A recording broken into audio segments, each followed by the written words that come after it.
2.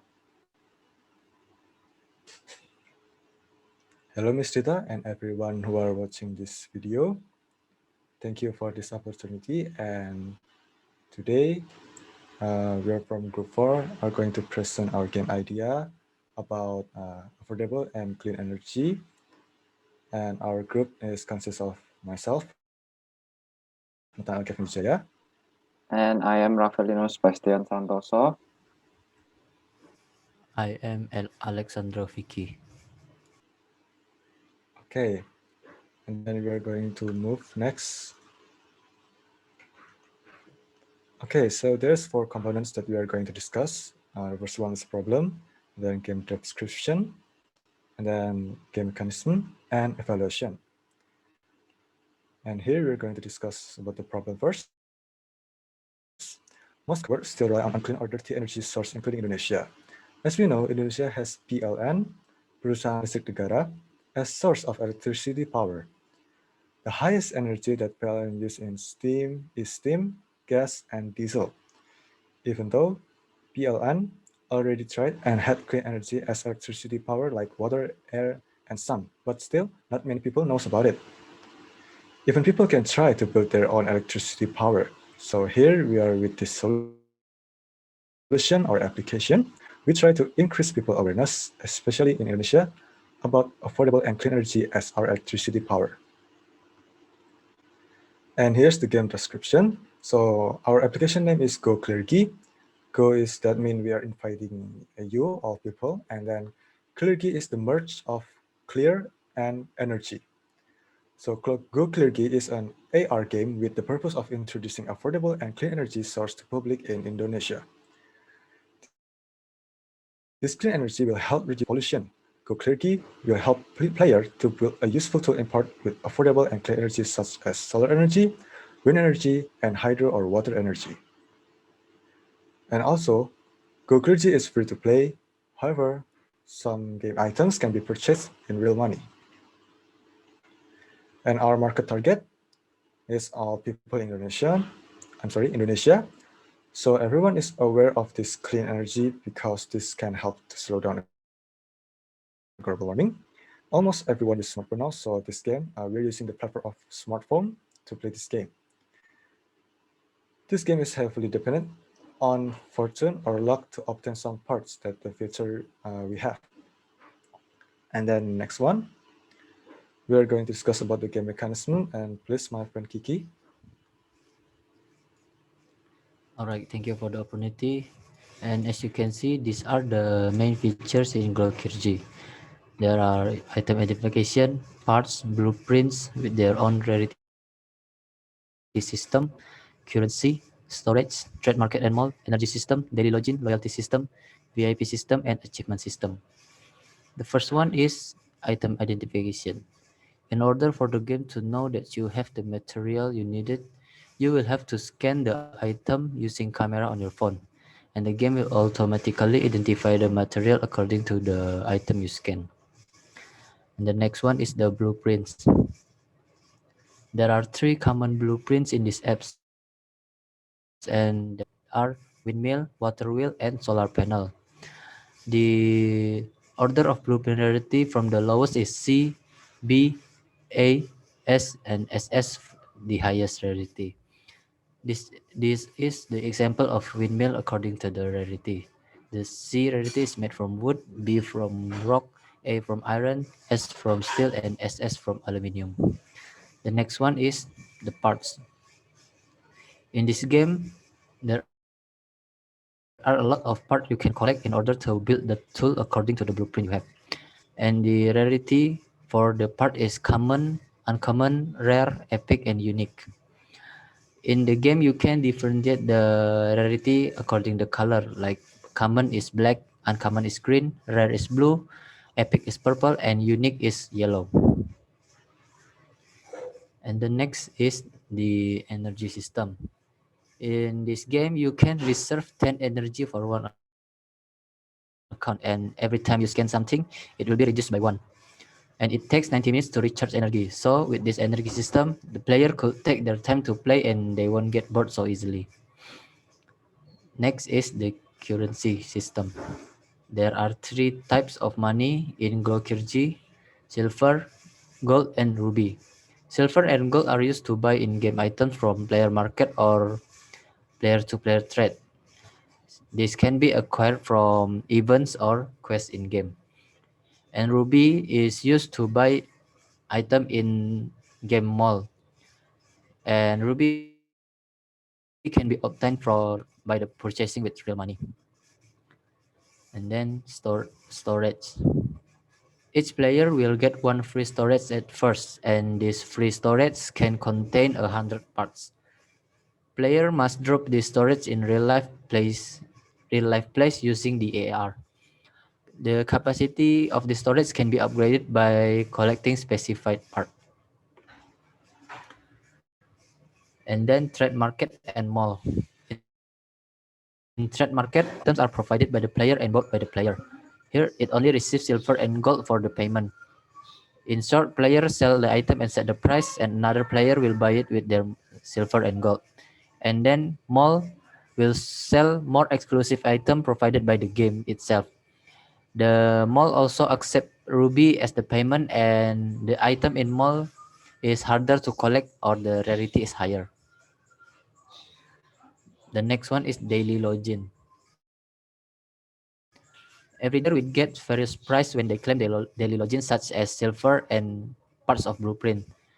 And then there will be also daily quest that they can complete that grants more price. For example, scanning 5 times or playing for 30 minutes. And then the next one is the loyalty and VIP system. Every 28 hours of playtime, loyalty level will increase by 1, and then only 4 hours of playtime will be recorded every day. So if you play more than 4 hours, it will record as 4 hours. And every time players buy ruby using real money, the VIP level will increase. The higher the loyalty and VIP level will give player rarer or higher price. And the last one is the achievement system.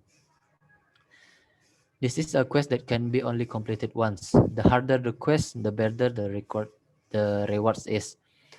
From achievement quest is the only way for player to get various vouchers for their bills. There will be also another reward such as ruby and gold and extra. And the next will be explained by Kevin. Okay, thank you. So here we're going to discuss about how to play this game. Okay, so first step is, of course, you must download and registration in the game. And then after you've done the registration, you'll get the tutorial about the features. And next, player must choose where they live. Example is like the area of plateau, lowland, or the water source.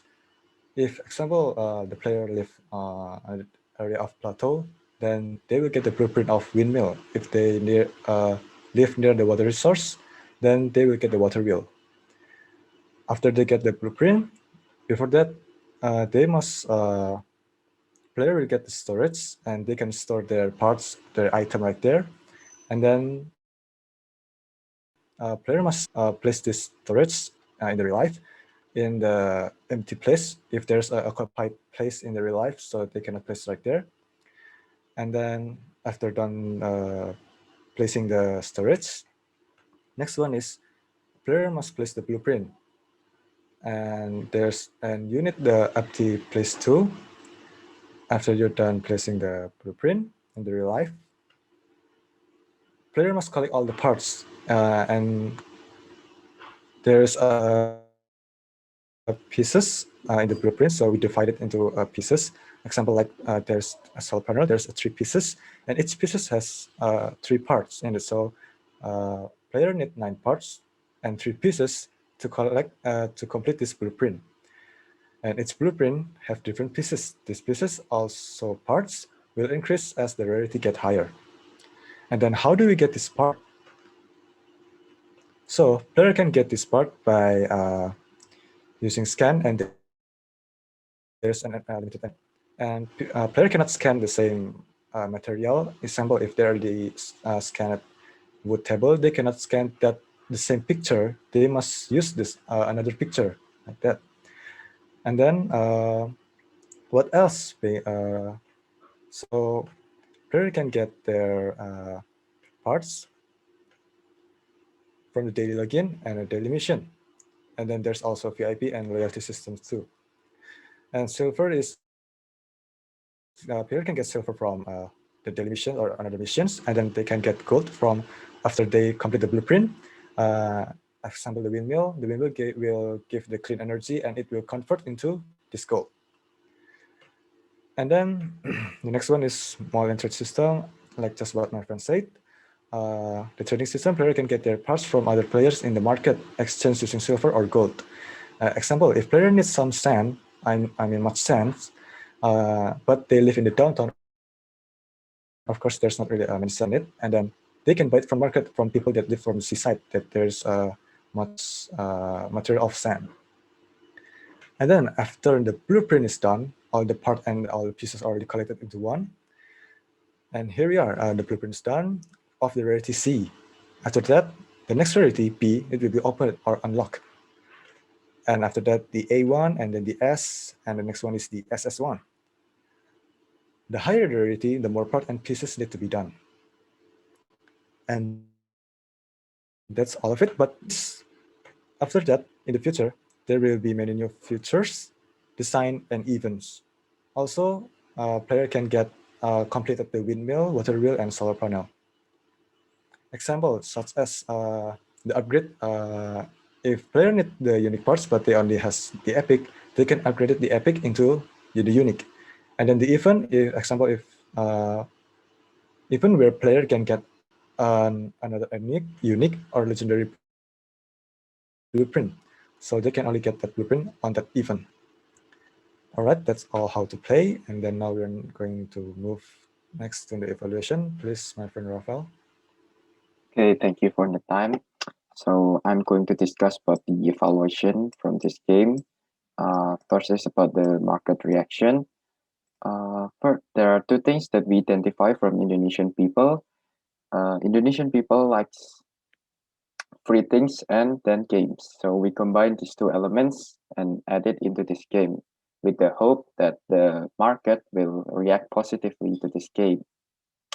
Then the epic win that we can achieve in this game, we think that when the player finishes an SS blueprint, that's the highest rarity.